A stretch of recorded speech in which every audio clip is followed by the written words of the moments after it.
괴테 환상동화 요한 볼프강 폰 괴테 지음 하빈영 옮김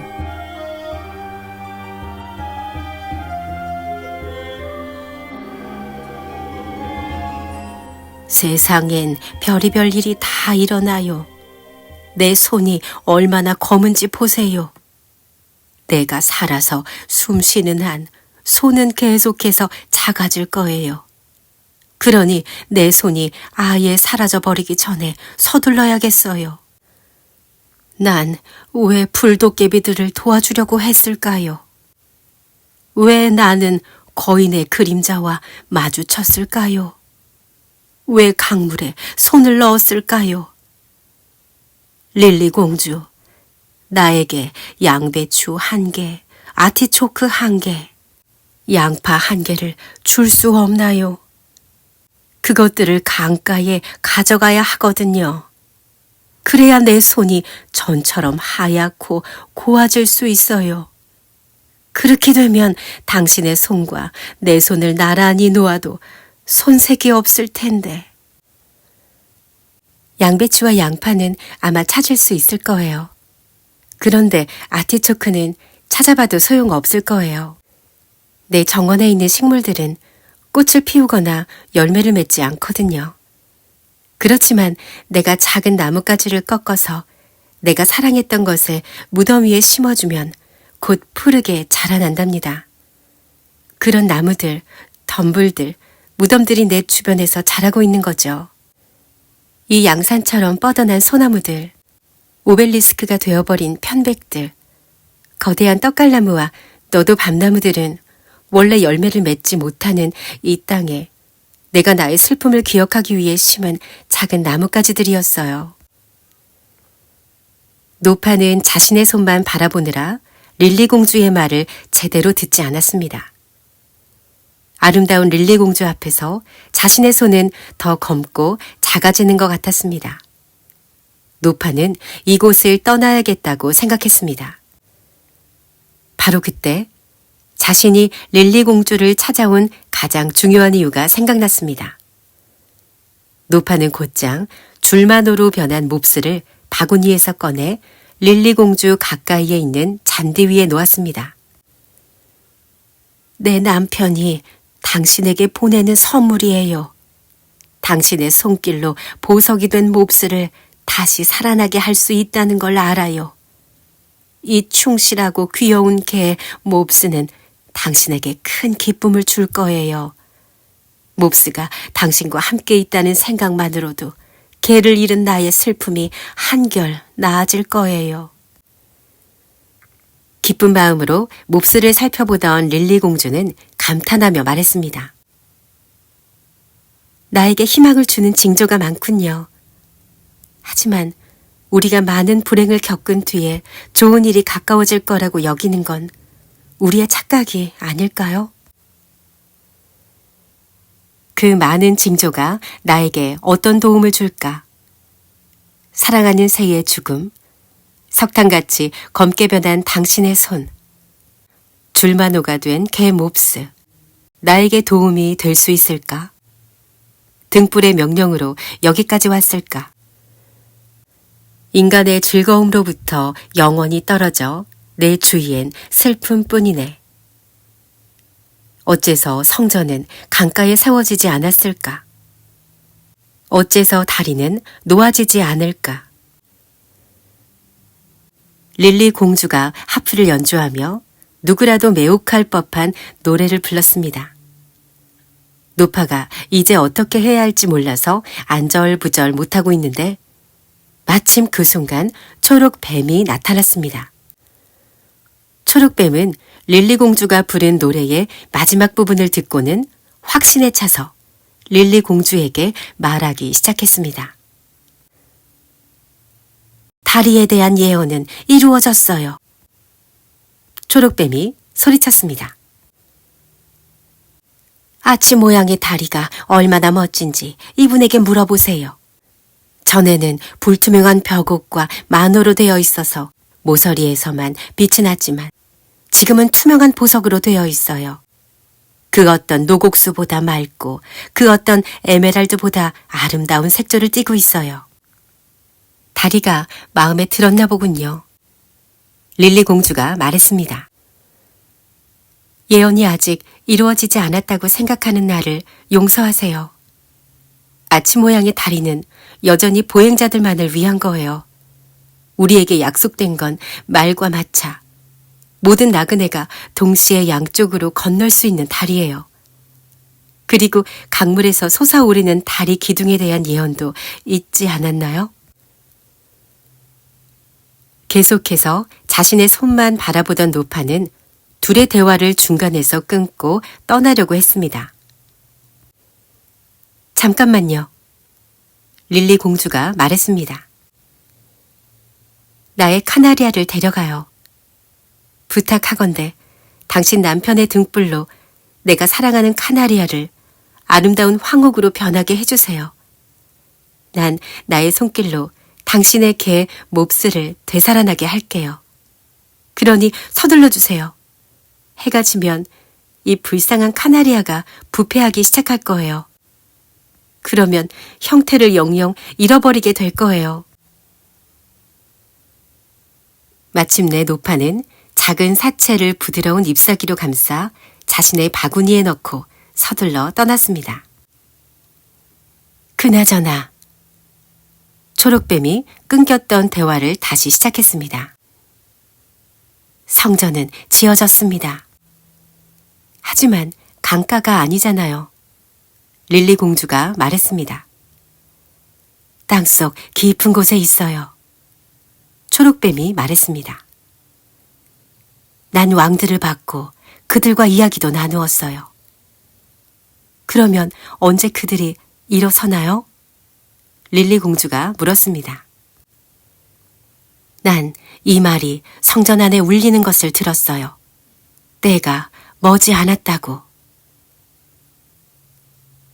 릴리 공주의 얼굴이 밝아졌습니다. 두 번째예요. 릴리 공주가 말했습니다. 오늘 그 행운의 말을 들은 게 벌써 두 번째예요. 그 말을 세 번째로 듣는 건 언제일까요? 릴리 공주가 일어나자 작은 숲에서 예쁜 소녀가 나와 하프를 받아들었습니다. 그리고 또 다른 소녀가 상아로 만든 접의식 의자를 들고 은색 방석을 팔 밑에 끼고 따라 나왔습니다. 그러자 세 번째 소녀가 진주 장식이 된 커다란 양산을 들고 나타났습니다. 커다란 양산을 들고 나타난 소녀는 릴리 공주가 산책하는데 자신을 필요로 하지는 않을지 신경을 쓰고 있었습니다. 이 세 소녀는 예쁘다는 말로 표현할 수 없을 정도로 아름다웠습니다. 그러나 소녀들의 아름다움은 릴리 공주의 아름다움을 더욱 돋보이게 할 뿐이었습니다. 결코 어느 누구도 릴리 공주와 비교할 수조차 없었습니다. 그동안 아름다운 릴리 공주는 기이한 몹스를 유심히 살펴보았습니다. 릴리 공주가 몸을 구부려 손으로 만지자 애완견 몹스가 벌떡 일어났습니다. 기쁨에 찬 몹스는 주위를 둘러보고는 이리저리 뛰어다녔습니다. 그러다 자신의 은인인 릴리 공주에게 뛰어가 반가움을 표현했습니다.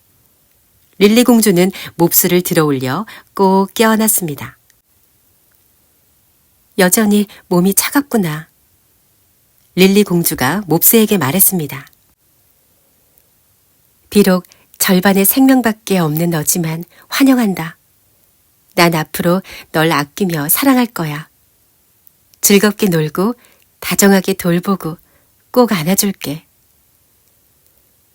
릴리 공주는 그렇게 말하고 몹스를 놓아주었다가 쫓아가 잡았다가 다시 불러가며 즐겁게 놀았습니다. 잔디 위에서 몹스와 함께 쾌활하고도 순수하게 뛰어노는 릴리 공주의 모습을 보고 모두가 즐거워했습니다. 조금 전 릴리 공주의 슬픔에 공감했던 것처럼 모두가 릴리 공주의 즐거움에 공감했습니다. 이 즐거움도 장난도 슬픔에 빠진 젊은이가 나타나면서 끝이 났습니다. 젊은이는 낮에 뜨거웠던 열기로 인해 피곤해진 모습 그대로 걸어 들어왔습니다. 그리고 자신이 사랑하는 여인의 즐거워하는 모습을 보며 점점 더 창백해지는 것 같았습니다. 그의 손에는 몸을 웅크리고 날개를 접은 매가 조용하게 앉아 있었습니다. 당신은 정말 못됐군요. 릴리 공주가 젊은이에게 소리쳤습니다. 그 불쾌한 것을 가지고 내 눈앞에 나타나다니. 그건 오늘 내 카나리아를 죽인 괴물이라고요. 불쌍한 이새를 탓하지 마세요. 젊은이가 대답했습니다. 차라리 당신이나 당신의 운명을 탓하세요. 그리고 이새는 내 슬픔의 동반자로 함께할 수 있도록 놔두세요. 릴리 공주가 젊은이와 대화를 나누는 동안에도 몹새는 릴리 공주에게 계속해서 장난을 쳤고 릴리 공주는 몹새에게 다정한 몸짓으로 응답했습니다. 손뼉을 쳐서 몹새를 도망가게 했다가 다시 달려오게 했습니다. 또 몹새가 달아나 버리면 잡으려고 애썼다가 자신의 품에 들어오려고 하면 내쫓으며 장난을 쳤습니다. 이 모습을 말없이 지켜보던 젊은이는 점점 화가 났습니다. 그러다 말로 표현할 수 없을 정도로 몹쓸을 불쾌하게 느꼈습니다. 결국 그 혐오스러운 짐승을 릴리 공주가 들어올려 품에 안고 까만 주둥이에 그녀의 아름다운 입술로 입 맞추자 젊은이는 더 이상 참을 수 없었습니다. 절망으로 가득 찬 젊은이가 외쳤습니다. 내가 이런 모습을 봐야만 하다니. 당신 옆에 있으면서도 가까이 가지 못하는 내가. 다른 모든 것뿐만 아니라 나 자신조차 잃어버린 내가. 저런 짐승이 당신을 기쁘게 하고 당신의 사랑을 독차지하고 당신의 포옹을 즐기는 모습을 꼭 봐야 합니까? 얼마나 더 슬픔에 빠져 이리저리 헤매면서 강의 이쪽 저쪽을 다녀야 한단 말입니까? 이젠 더 이상 그럴 수 없습니다. 내 가슴 속에는 아직 용기의 불씨가 있습니다.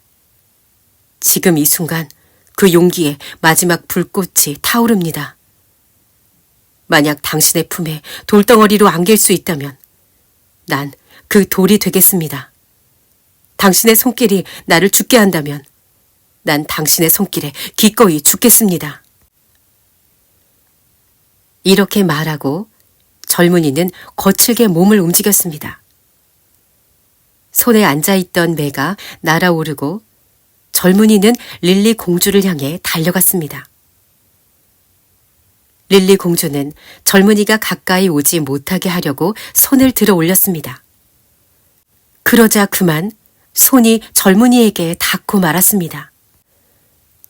곧바로 젊은이는 의식을 잃었습니다.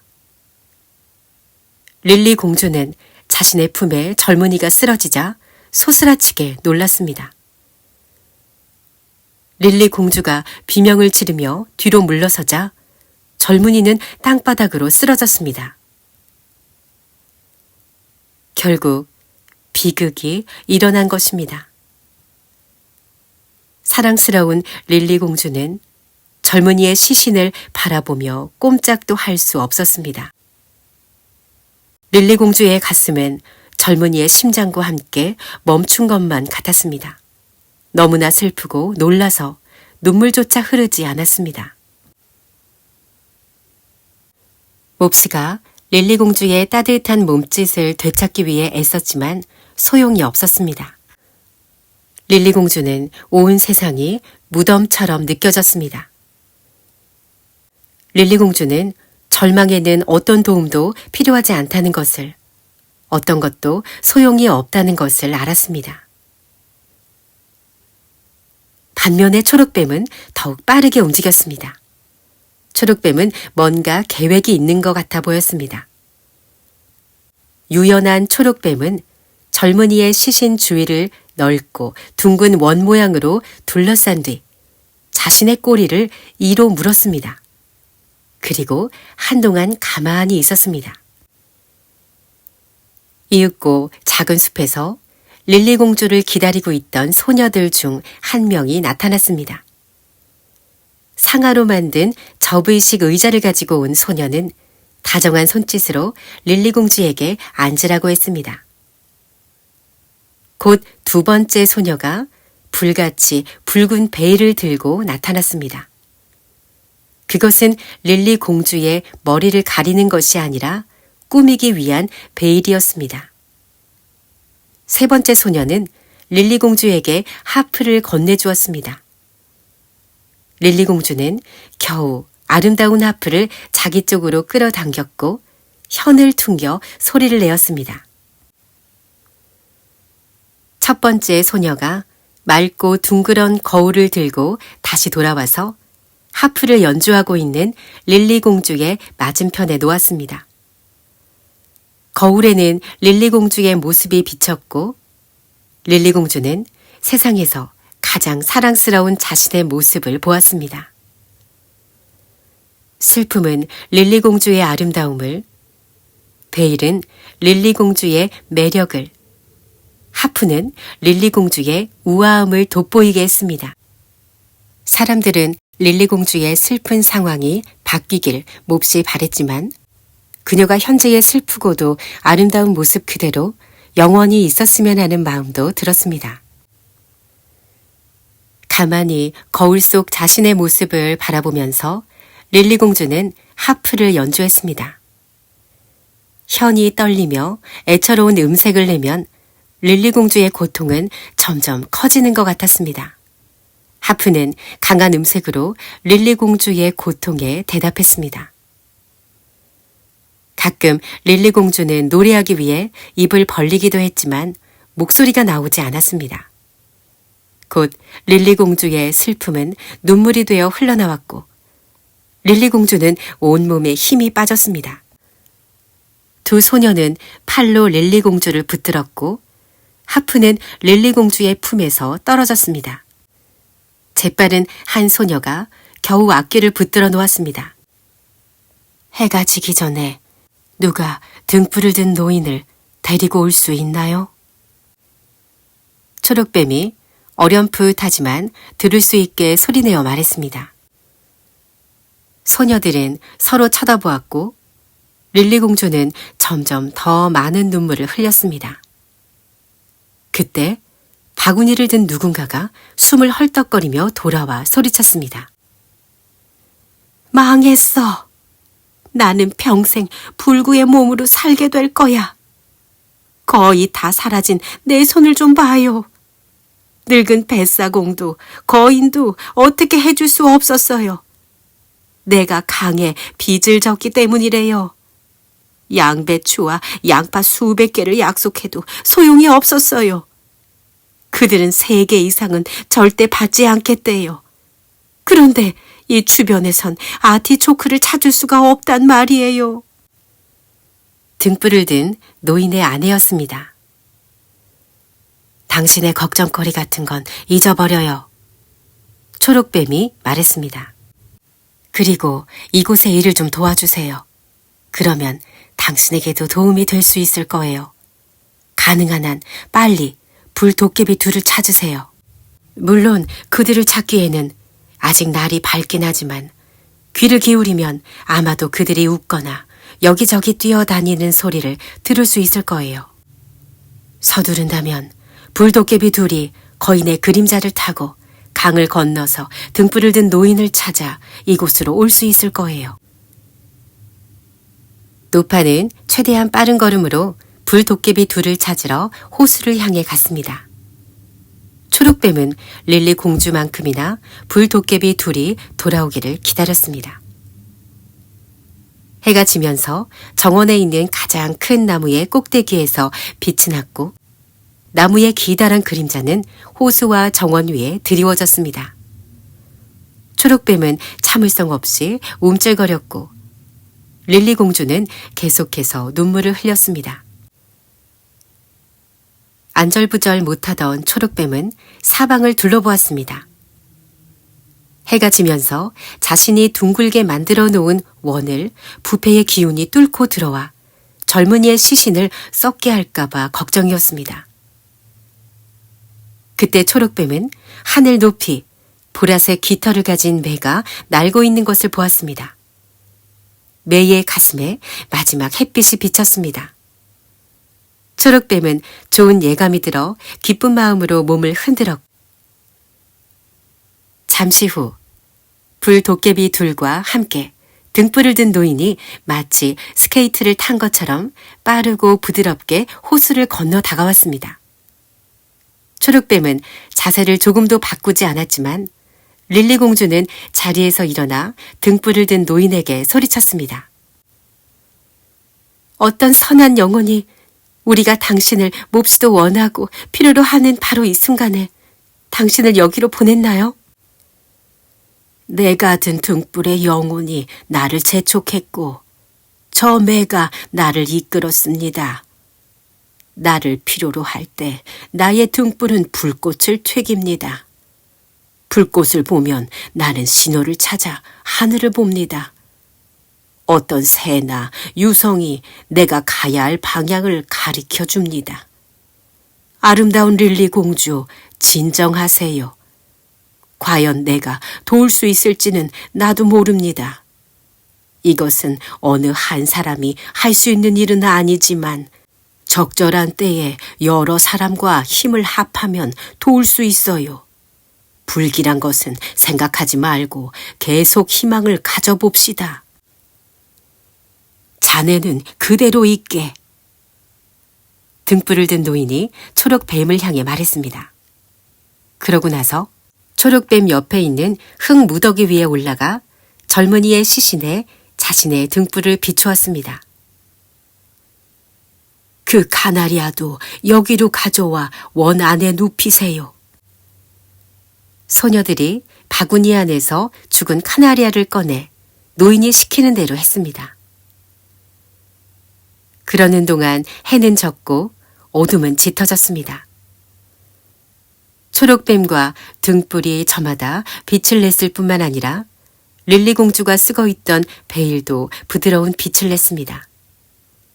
사람들은 서로 바라보았고 희망에 대한 확신으로 걱정과 슬픔이 점점 수그러들었습니다.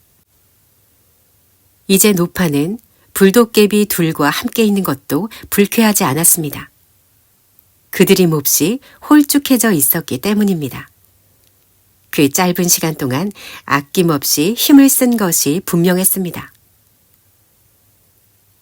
불도깨비들은 릴리 공주와 소녀들을 칭찬하며 떠받들었습니다. 뛰어난 재치와 풍부한 표현력으로 이것저것에 대해 이야기했습니다. 특히 빛나는 베일 덕분에 두드러지는 릴리 공주와 소녀들의 매력에 황홀해했습니다. 얌전하게 아래를 내려다보고 있는 소녀들은 더욱 아름다워 보였습니다. 노파를 빼고는 모든 것이 평화롭고 평온했습니다. 등불이 빛을 비추는 동안은 더 이상 손이 줄어들지 않을 거라는 남편의 말에도 불구하고 그녀는 이런 식이면 자정이 되기 전에 자신의 가장 고운 신체 부위가 완전히 사라질 거라고 우겼습니다. 등불을 든 노인은 불도깨비들의 말을 주의 깊게 들었습니다. 릴리 공주가 불도깨비들로 인해 기운을 차리고 즐거워하는 것이 기뻤습니다. 그러다가 자정이 다가왔고 사람들은 이제 어떻게 해야 할지를 몰랐습니다. 등불을 든 노인이 별을 보고는 말하기 시작했습니다. 우리는 자비로운 시간에 모여 있습니다. 각자 자신의 일을, 의무를 다합시다. 그러면 우리의 슬픔이 개개인의 즐거움을 파괴하듯이 우리의 행복이 각자의 슬픔을 삼켜버릴 것입니다. 이 말이 끝나기가 무섭게 이상한 일이 일어났습니다. 모든 사람이 목소리를 높여 자신이 해야 할 일에 대해서 말하기 시작한 것입니다. 오직 세 소녀만 조용히 있을 뿐이었습니다. 소녀들 중 한 명은 하프 옆에서, 한 명은 커다란 양산 옆에서, 한 명은 접의식 의자 옆에서 잠이 들었던 것입니다. 늦은 밤이었기 때문에 누구도 소녀들을 비난할 수는 없었습니다. 불도깨비 둘은 소녀들에게 지나가는 말로 몇 마디 인사를 한 뒤에 릴리 공주에게 관심을 돌렸습니다. 거울을 들어라. 등불을 든 노인이 매에게 말했습니다. 그리고 처음으로 드는 햇빛을 잠자고 있는 저 세 소녀에게 비춰서 깨우거라. 그제서야 초록뱀은 움직이기 시작했습니다. 원 모양으로 만들었던 몸을 풀고 강을 향해 구불구불 고리 모양을 만들며 천천히 기어갔습니다. 불도깨비 둘은 진지하게 초록뱀을 따라갔습니다. 세상에서 가장 진지한 불도깨비 같아 보였습니다. 노파와 그의 남편인 등불을 든 노인은 바구니를 잡았습니다. 바구니에선 그때까지 누구도 알아채지 못했던 온화한 빛이 반짝였습니다.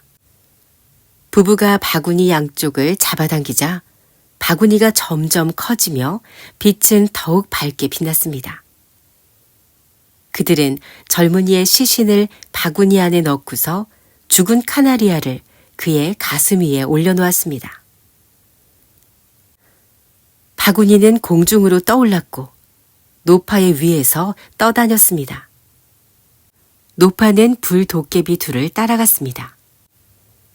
릴리 공주는 몹스를 안고서 노파의 뒤를 따랐고 등불을 든 노인은 행렬을 따라 마지막으로 걸어갔습니다. 이 광경은 여러 모양의 빛으로 몹시 빛났습니다. 그들은 강가에 도착하자 강 위에 있는 눈부시게 아름다운 아치 모양의 다리를 보고 무척 놀랐습니다. 초록뱀이 빛나는 길로 변해 있었습니다. 다리의 위쪽은 둥근 모양에서 나오는 밝은 빛 때문에 어두운 하늘과 대비되어 보였고 아래쪽은 선명한 빛이 가운데를 비춰서 기둥의 견고함을 강조하고 있었습니다. 행렬은 천천히 다리를 건넜습니다. 멀리 떨어진 오두막에서 다리를 보고 있던 늙은 뱃사공은 둥그런 모양의 빛과 그 위를 지나가는 기묘한 불빛들에 감탄했습니다. 다리를 건너 모두 강 건너편에 도착하자 다리가 스르르 없어졌습니다. 초록뱀은 강 건너편 땅으로 내려왔고 젊은이의 시신과 카나리아의 사체가 들어있던 바구니는 땅 쪽으로 내려왔습니다. 그러자 초록뱀은 다시 바구니 주위를 둥글게 원 모양으로 둘러쌌습니다. 등불을 든 노인은 초록뱀 쪽으로 몸을 숙이며 말했습니다. 어떻게 하려는 거요? 제물이 되어 바쳐지기 전에 스스로 제물이 되려고 합니다. 초록뱀이 대답했습니다. 강가의 땅에 어떤 보석도 남겨놓지 않겠다고 나한테 약속해 주세요. 등불을 든 노인은 초록뱀과 약속을 하고서 릴리 공주에게 말했습니다. 초록뱀을 만지세요. 왼손으로요. 그리고 오른손으로는 젊은이를 만지세요. 릴리 공주는 무릎을 꿇고 초록뱀과 젊은이의 몸을 만졌습니다. 순간 젊은이는 생명을 얻은 것 같아 보였습니다. 그가 바구니 안에서 움직이다가 스스로 일어나 앉았습니다. 릴리 공주는 그를 껴안으려고 했지만 등불을 든 노인이 막았습니다. 등불을 든 노인은 젊은이가 일어나서 바구니와 원 밖으로 나올 수 있도록 도와주었습니다. 이제 젊은이는 일어서 있었고 카나리아는 그의 어깨에서 퍼덕거렸습니다.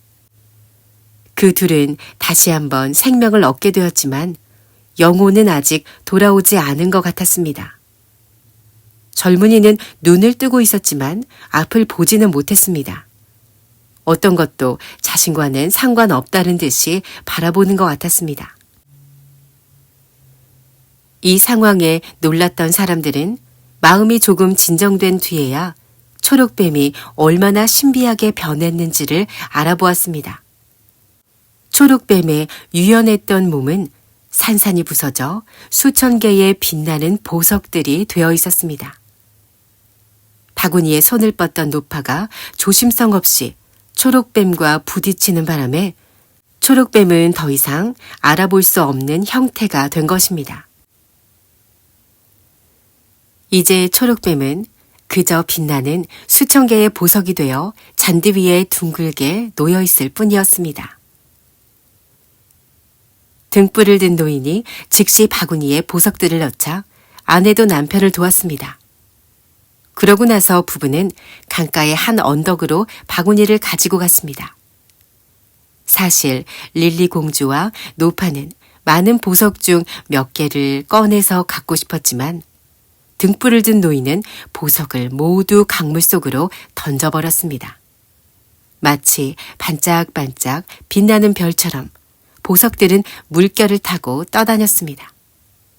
그것들이 멀리 사라져버린 것인지 강 바닥으로 가라앉은 것인지는 정확히 알 수 없었습니다. 여러분, 등불을 든 노인이 불도깨비 둘에게 정중하게 말했습니다. 이제 그대들이 우리를 위해 해줄 중요한 일이 있습니다. 성전으로 들어가는 문을 열어주었으면 합니다. 현재 그 문을 통해서만 그곳에 들어갈 수 있습니다. 당신들을 제외하면 아무도 열 수 없지요. 불도깨비들은 동의의 의미로 정중하게 인사했습니다. 등불을 든 노인이 먼저 바위 틈으로 들어갔고 젊은이가 그 뒤를 따랐습니다. 주저하던 릴리 공주도 거리를 두고 조용히 젊은이를 따라 들어갔습니다. 혼자 남아있기 싫었던 노파는 손을 뻗어 남편이 든 등불빛을 받으며 릴리 공주를 따라 들어갔습니다. 마지막으로 불도깨비 둘이 따라 들어갔습니다. 불도깨비 둘은 자기들의 빛을 서로에게 기울여 마치 대화를 나누는 것 같았습니다. 그들은 얼마 가지 않아 청동으로 만든 커다란 문 앞에 이르렀습니다. 청동문은 황금 자물쇠와 빗장으로 잠겨 있었습니다. 등불을 든 노인은 불도깨비들을 불렀고 불도깨비들은 자신들의 날카로운 불꽃으로 황금 자물쇠와 빗장을 먹어치웠습니다. 그러자 갑자기 시끄러운 소리를 내며 문이 열렸습니다. 성전 안으로 들어서자 함께 들어온 여러 빛을 받아 엄숙하게 앉아있는 왕들의 동상이 보였습니다. 모두 존경하는 왕들의 동상 앞에서 몸을 숙여 인사했습니다. 특히 불도깨비들은 늘 그렇듯 유난스럽게 존경의 표시를 했습니다. 잠시 뒤 황금 왕 동상이 물었습니다. 어디서 왔느냐? 인간 세상에서 왔습니다. 등불을 든 노인이 말했습니다. 어디로 가느냐? 은 왕 동상이 물었습니다. 인간 세상으로 갑니다. 등불을 든 노인이 대답했습니다. 우리에게 무엇을 원하느냐? 청동 왕 동상이 소리쳤습니다. 함께 하기를 원합니다. 등불을 든 노인이 대답했습니다.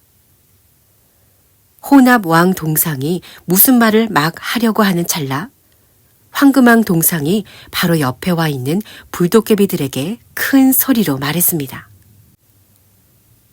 나에게서 떨어져라. 이 황금은 너희를 위한 것이 아니다. 그 그러자 불도깨비 둘은 은왕 동상에게 가까이 다가갔습니다. 은왕 동상의 옷은 불도깨비들의 빛 때문에 아름답게 빛났습니다. 어서 오너라. 은왕 동상이 말했습니다. 하지만 난 너희에게 먹을 걸 줄 수 없구나. 황금은 다른 곳에 가서 먹고 나에게는 빛을 가져다 주어라. 불도깨비 둘은 자신들을 알아차리지 못한 청동왕 동상을 지나 혼합왕 동상에게 갔습니다. 누가 세상을 지배하느냐? 혼합왕 동상이 거친 목소리로 소리쳤습니다. 자신의 발로 서 있는 사람이 옵니다. 등불을 든 노인이 대답했습니다. 그건 나다. 혼합왕 동상이 말했습니다. 두고 보면 알겠지요. 등불을 든 노인이 대답했습니다. 때가 머지 않았으니까요. 아름다운 릴리 공주가 등불을 든 노인을 껴안으며 진심으로 감사하는 마음을 담아 입을 맞추었습니다. 신성한 분이시여.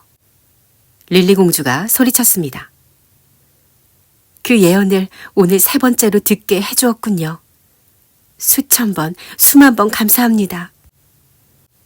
릴리 공주는 등불을 든 노인을 더욱 세게 안으며 겨우 말을 마쳤습니다. 발 아래 땅이 움직이기 시작했기 때문입니다. 젊은이와 노파도 서로를 붙잡았지만 불도깨비들은 이를 전혀 알아채지 못했습니다. 그들은 배가 닻을 올리며 서서히 항구를 빠져나가는 것처럼 성전 전체가 부드럽게 움직이는 것을 분명히 느낄 수 있었습니다. 움직이는 성전을 위해 지구의 깊은 곳이 열리는 것 같았습니다.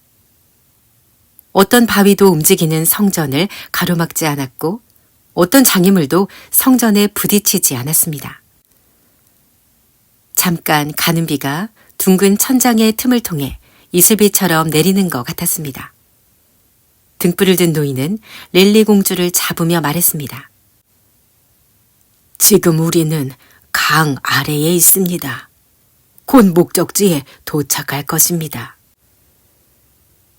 그들은 성전이 멈췄다고 생각했습니다. 그러나 그것은 착각이었습니다. 성전은 위쪽으로 솟아오르고 있었습니다. 그리고 이상한 소음이 머리 위에서 점점 크게 들려왔습니다. 대들보와 석가래가 마구 뒤엉켜 둥근 천장의 틈으로 몰려 들어가면서 큰 소리를 내고 있었습니다. 릴리 공주와 노파는 옆으로 자리를 옮겼고 등불을 든 노인은 젊은이를 붙든 채 그 자리에 가만히 멈춰 있었습니다. 솟아오른 성전이 강가에 있던 늙은 뱃사공의 작은 오두막을 땅에서 떼어냈고 오두막은 서서히 내려와 등불을 든 노인과 젊은이 위로 덮쳤습니다. 마치 배가 불쑥 땅에 정박한 것처럼 성전이 흔들렸고 여자들은 소리 높여 비명을 질렀습니다. 릴리 공주와 노파는 어둠 속에서 오두막 주위를 헤맸습니다. 오두막의 문은 잠겨 있었습니다. 문을 두드려 보아도 아무런 대답이 없었습니다. 점점 세게 문을 두드렸더니 마침내 나무 문이 소리를 내기 시작했습니다. 오두막 안에 갇힌 노인의 등불이 내는 빛 때문에 오두막 전체가 은으로 변하고 있었습니다. 곧 오두막의 모양마저 바뀌었습니다. 오두막은 보석들로 이루어져 마치 성전처럼 보였습니다. 젊은이는 오두막 안에 계단을 이용해 위로 올라갔습니다. 등불을 든 노인이 빛을 비추자 오두막의 주인이었던 뱃사공이 은으로 된 노를 들고 서 있는 모습이 보였습니다. 아름다운 릴리 공주는 바깥쪽 계단으로 올라갔습니다. 아직은 사랑하는 이와 릴리 공주는 떨어져 있어야 했습니다. 노파는 등불이 없는 동안 자신의 손이 점점 더 작아져 버린 것을 보곤 울부짖었습니다. 난 누구보다 불행해요. 이렇게 많은 기적들 중에 내 손을 구하는 기적은 없는 건가요? 등불을 든 노인이 열려있는 문을 가리키며 아내에게 말했습니다. 저기 보시오. 날이 밝아오고 있으니 서둘러 강물로 가서 몸을 씻어요. 그걸 조언이라고 하는 거예요. 아내는 울며 말했습니다. 아마 내 몸이 검게 변할 거예요. 모두 사라져 버릴 거라고요. 내 빚은 아직 갚지 못했으니까요. 가요. 등불을 든 노인이 다시 아내에게 말했습니다. 그리고 내가 말한 대로 해봐요. 모든 빚을 다 갚았어요. 남편의 말에 아내는 서둘러 강으로 갔습니다. 그리고 그 순간 해가 둥근 천장 위로 떠올랐습니다. 등불을 든 노인은 릴리 공주와 젊은이 사이로 걸어가 크게 소리쳤습니다. 이 세상을 지배하는 것은 세 가지입니다. 지혜와 빛, 그리고 힘입니다. 지혜라는 말에 황금왕 동상이 일어났고, 빛이라는 말에 은왕 동상이 일어났고, 힘이라는 말에 청동왕 동상이 천천히 일어났습니다. 반면에 호나방 동상은 갑자기 복이 흉하게 내려앉았습니다. 그 순간은 장엄했지만 그 모습을 보고 있던 사람들은 웃음을 참기 힘들었습니다.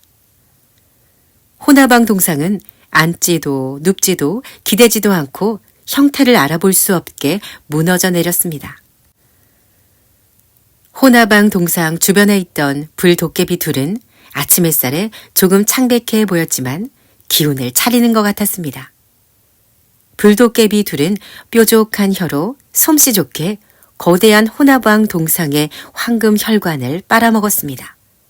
그러자 황금이 빠져나간 자리에 불규칙한 공간들이 생겼고 그 공간들은 잠시 동안 빈 채로 있었습니다. 호나방 동상은 무너졌을 때의 형태를 유지하고 있었습니다. 그러나 결국 모세혈관까지 다 먹히고 나자 안타깝게도 갑자기 형태를 유지했던 부분들이 부서졌습니다. 반면에 구부러져야만 했던 부분들이 뻣뻣하게 굳어버렸습니다. 사람들은 눈을 돌릴 수밖에 없었습니다. 왕 동상의 형태마저 남지 않은 비참한 모습을 바라보는 것은 무척 괴로웠습니다. 등불을 든 노인이 멍하게 있던 젊은이를 제단에서 데리고 나와 곧장 청동왕 동상에게 데려갔습니다.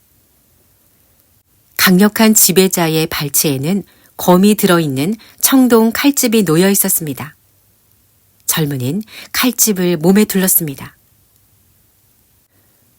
왼손으론 칼을 들고 오른손은 비워두어라. 청동왕 동상이 젊은이에게 소리쳤습니다.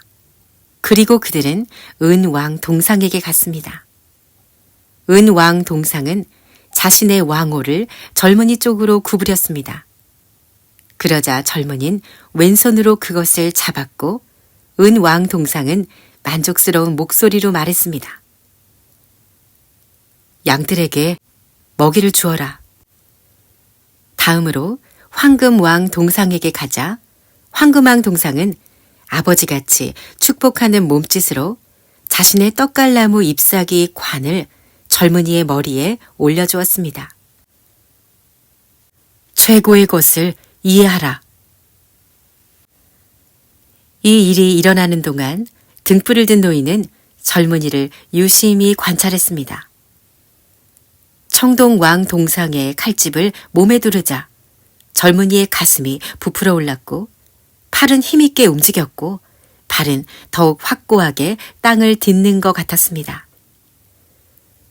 은왕 동상에게서 왕호를 받아들자 젊은이의 힘은 수그러들었다가 설명할 수 없는 마력에 의해 더욱 강해지는 것 같았습니다. 마지막으로 황금왕 동상의 떡갈나무 잎사귀 관을 머리에 쓰자 그의 얼굴은 빛났고 눈은 표현할 수 없는 영혼의 힘으로 반짝거렸습니다. 그리고 그의 입에서 처음으로 나온 말은 릴리 공주였습니다. 사랑하는 릴리 공주! 젊은이는 소리쳤습니다. 젊은이는 릴리 공주를 향해 은 계단을 올라갔습니다. 릴리 공주는 계단 쪽에서 젊은이의 모습을 지켜보고 있었습니다. 사랑하는 릴리 공주, 내가 당신에게 마음에서 우러나오는 순수함과 애정 말고 바랄 수 있는 것이 무엇이 있겠습니까? 젊은이는 이내 새 동상을 바라보다 등불을 든 노인 쪽을 향해 계속 말을 이어나갔습니다. 나의 친구여, 우리 조상들의 왕국은 영예롭고 확고합니다. 그러나 당신은 이전부터 더 평범하고 확실하게 세상을 지배하던 네 번째 힘을 잊고 있었습니다. 그것은 바로 사랑입니다. 이 말과 함께 젊은이는 릴리 공주를 껴안았습니다. 릴리 공주는 베일을 벗어 던졌고 릴리 공주의 뺨은 붉은색으로 아름답게 물들었습니다. 등불을 든 노인이 미소를 지으며 말했습니다. 사랑은 지배하지 않습니다. 사랑은 길드는 것입니다. 그것은 지배하는 것 이상입니다. 행복과 기쁨에 쌓여 아무도 날이 밝아오는 것을 알아채지 못했습니다. 그러다 갑자기 열린 문을 통해 무엇인가가 눈길을 끌었습니다. 기둥으로 둘러싸인 커다란 공간이 앞마당이 되었고 그 끝부분엔 넓고 웅장한 다리가 보였습니다. 다리는 강의 건너편까지 이어져 있었고 다리 양쪽에는 나그네를 위한 넓고 편리하며 화려한 주랑이 있었습니다. 이미 수많은 사람이 그곳에서 바쁘게 움직이며 다리를 건너고 있었습니다. 다리 중앙에 있는 넓은 도로에는 가축대, 말을 탄 사람, 마차들이 가득했습니다. 마치 두 시냇물이 서로 방해하지 않고 자연스럽게 흐르는 것처럼 다리를 건너는 것 같았습니다. 다리의 편리함과 화려함에 모두 놀라워했고 새로운 왕과 왕비도 두 사람이 행복한 만큼 사람들의 움직임과 활기를 보고 기뻐했습니다. 초록뱀을 존중하며 기억하세요. 등불을 든 노인이 새로운 왕에게 말했습니다. 당신은 초록뱀에게 당신의 생명을, 사람들은 초록뱀에게 저 다리를 빚졌습니다. 다리는 서로 이웃에 있는 강가를 하나로 연결하고 생기를 불어넣어 주었지요. 저기 저 반짝거리며 강물 위를 떠다니는 보석들은 이 멋진 다리의 밑바탕을 이룹니다. 보석들은 초록뱀이 희생한 육체의 잔해지요. 다리는 그 위에 지어졌고 스스로를 지탱할 것입니다. 사람들은 이 신기한 비밀에 대해 조금 더 설명을 듣고자 했습니다. 그때 4명의 아름다운 소녀들이 성전의 입구로 들어왔습니다. 사람들은 하프와 양산, 접이식 의자를 보고 그들이 왕비의 소녀들이라는 것을 바로 알아차렸습니다. 그러나 그 중에 4번째 소녀는 다른 소녀들보다 훨씬 아름다웠고 처음 보는 얼굴이었습니다. 그 소녀는 다른 소녀들과 자매처럼 장난을 치며 성전을 지나온 은 계단을 서둘러 올라갔습니다. 앞으로는 내 말을 믿을 건가요, 당신? 등불을 든 노인이 아름다운 4번째 소녀에게 말했습니다. 오늘 아침 강물에 몸을 씻은 모든 이들과 당신이 안녕하길. 등불을 든 노인의 아내는 예전의 모습이 전혀 남아있지 않은 젊고 아름다운 모습으로 변해 있었습니다. 그녀는 자신의 젊고 따뜻한 팔로 남편을 안았습니다. 남편은 아내의 포옹을 다정하게 받아주었습니다. 만약 내가 당신과 비교하여 너무 늙었다면 오늘은 다른 남편을 선택해도 괜찮아요. 등불을 든 노인은 웃으며 말했습니다. 당신은 자기 자신도 젊어졌다는 것을 모르는군요. 아내가 말했습니다. 젊은 당신 눈에 내가 멋진 젊은이로 보인다니 아주 기쁘군요. 그렇다면 나는 당신의 손을 새롭게 잡고 앞으로 수천 년을 당신과 함께 살고 싶군요. 남편이 미소 지으며 말했습니다. 왕비는 새롭게 변한 친구를 환영하며 제단을 내려왔고 왕은 다리 위 북적거리는 사람들을 주의 깊게 살펴보았습니다. 그렇지만 왕의 만족스러움은 오래가지 않았습니다. 자신을 불쾌하게 만드는 대상을 보고 만 것입니다. 아직 아침잠에서 덜 깬 듯한 거인이 비틀거리며 다리를 건너는 바람에 주변에 큰 혼란을 일으키고 있었습니다. 사실 거인은 평소처럼 잠이 덜 깬 상태로 늘 가던 강가로 가서 목욕을 할 작정이었습니다. 하지만 거인은 강가에서 물 대신 단단한 땅을 발견했고 강물이 아닌 다리의 넓은 보도 위로 뛰어들었던 것입니다. 비록 거인은 사람들과 가축들 사이에서 비틀거려 모두를 놀라게 하기는 했지만 이상하게도 그때까지 거인의 움직임을 실제로 느끼는 사람은 아무도 없었습니다. 그러나 햇빛에 눈이 부신 거인이 눈을 비비기 위해 주먹을 들어 올리자 햇빛 때문에 생긴 거대한 주먹에 어마어마한 그림자가 거인의 뒤에서 이리저리 움직였습니다. 그러자 거인의 그림자를 피하려던 사람들과 가축들이 한꺼번에 넘어지거나 다쳤고 심지어 강물로 떨어지기도 했습니다. 이 광경을 본 왕은 무의식적으로 허리에 찬 자신의 검을 움켜쥐었습니다. 하지만 왕은 다시 한번 생각하며 침착하게 은왕 동상에게 받았던 왕호를 바라보았고 자신과 지금까지 함께 해준 동행자들이 들고 있는 등불과 노를 보았습니다. 당신이 무슨 생각을 하는지 알 것 같습니다. 하지만 우리의 힘은 저런 괴물에게는 아무 소용이 없습니다. 침착하십시오. 거인이 해를 끼치는 것도 마지막일 것입니다. 옆에 있던 등불을 든 노인이 왕에게 말했습니다. 점점 성전 가까이 다가오는 동안 거인은 자신이 본 것에 놀라 두 손을 떨어뜨렸습니다. 거인은 이제 더 이상 아무런 피해를 주지 않은 채 멍하니 입을 벌리고 성전의 앞마당에 들어섰습니다. 거인은 곧장 성전 문을 향해 걸었습니다. 그러다 갑자기 마당의 한가운데에 멈추어 섰습니다. 마치 붉은 빛을 내는 돌들로 만들어진 거대한 기둥처럼 거인은 그 자리에 가만히 서 있었습니다. 거인이 서 있는 주위의 땅에는 원이 그려져 있었고 거인의 그림자는 시계 바늘이 되어 원 안에 그려진 시간을 알리는 그림을 가리켰습니다. 왕은 거인의 그림자가 유용하게 쓰이는 모습을 보고 몹시 기뻤습니다.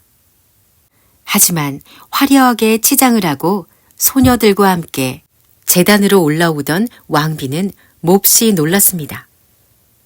거인의 커다란 그림자가 성전에서 다리까지의 전망을 거의 뒤덮고 있었기 때문입니다. 다리를 건너온 사람들은 가만히 있는 거인의 주변에 몰려들어 주위를 둘러싸곤 거인이 변한 모습에 놀라워했습니다. 그러다 성전을 알아본 사람들은 얼른 방향을 돌려 성전 문 쪽으로 다시 몰려갔습니다. 그 짧은 순간 거울을 든 매가 둥근 지붕 위쪽으로 날아올라 햇빛을 반사시켜 제단 위에 서 있는 사람들을 비추었습니다. 성전의 어스름한 천장 아래에서 왕과 왕비, 그들의 동행자들은 하늘의 빛을 받아 빛나는 것처럼 보였고 이를 본 사람들은 머리를 조아렸습니다. 사람들이 정신을 차리고 일어났을 때엔 왕이 이미 자신의 동행자들과 함께 왕궁으로 통하는 비밀 통로로 가기 위해 제단에서 내려온 뒤였습니다. 사람들은 호기심이 생겨 성전 곳곳으로 흩어졌습니다. 그리고 꼿꼿이 서 있던 새 왕의 동상을 놀라워하며 바라보았습니다. 하지만 사람들은 네 번째 벽감 아래 융단이 가리고 있는 것이 무엇인지 더 궁금해했습니다. 그것은 누군가 내려앉은 혼합 왕 동상이 있는 곳을 화려한 덮개로 덮어놓은 것이었습니다. 어떠한 눈도 그 덮개를 꿰뚫어 볼 수 없었고 누구도 감히 그 덮개를 치우려 하지 못했습니다. 마침 그때 광장에서 사람들의 주의를 끄는 일이 일어났습니다. 난데없이 금화들이 쨍그랑 소리를 내며 대리석 타일 바닥으로 떨어진 것이었습니다. 성전 안에서 감탄하며 동상들을 구경하던 사람들이 성전 밖으로 나왔습니다. 떨어진 금화에 가장 가까이 있던 사람들은 금화를 주우려고 호둥댔습니다. 이 신기한 광경은 광장 여기저기에서 일어났습니다. 이것은 불도깨비 둘이 내려앉은 혼합 왕을 핥으며 얻은 황금을 성전을 떠나기 전에 마지막으로 장난스럽게 몸을 흔들어 뿌려준 것이었습니다.